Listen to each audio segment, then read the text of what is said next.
So guys, you're business owners, right? You own your own businesses. You have no external investors. Am I right? Mm-hmm. In your traditional Yes, businesses. yeah. Correct. So if now there's let's use a debt as an example. If now a bank gave you money for 11% annual interest, and you have free cash flow in the business, would you pay the loan or would you keep the loan? I kept the loan. You would keep the loan. Okay, why? Because it's I wouldn't do it at 11%, but I would have to see what's the interest and how much free cash flow I can generate, what I can do with this money. Agreed. Interesting, no?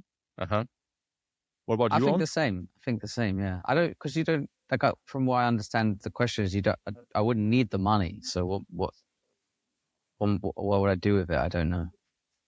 Yeah, exactly. You would keep the money, or you would even increase the loan if you think my business is going to generate me in excess of 11% exactly. annual return. If I don't believe that, and yet I have free cash flow, I would retire the loan. That's just, that's what a savvy business owner is doing. Guys, that's what this signals.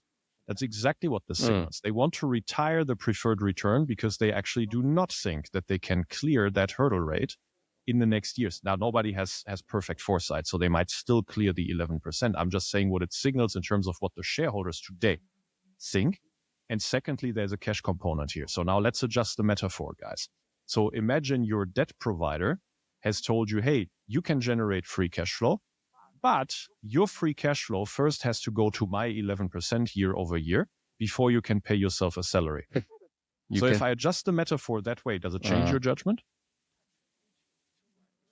I mean, I start sweating when I hear stuff like that towards me.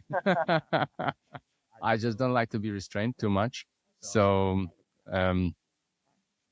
does it change? I think if that's the case, you need to pay it back as ASAP. Really. Yeah, you're forced to spend it in this circumstance, right? As from my understanding. That's exactly what's happening here, right? It's because of the liquidity preference. That's the equivalent here. So basically, not only do you have to promise them 11% in the books, but actually when liquidity happens, they get served first. And the longer I let it compound, the more cash I have to serve them. And I have to get that cash first in the liquidity in order to get served myself. So that it might never reach me, even though we might have this big IPO. And that, unfortunately, guys, that is a very ugly truth of venture that a lot of first-time founders, they are not getting. They think they are so exceptionally smart by getting a lot of money across their venture lifetime. And in the end, they realize, holy crap, I would have made more money if I actually stayed with fewer venture money and I sold for 50 million. And then they give you these monikers of, you just have to be ambitious. You just have to be ambitious. They regret all of that bullshit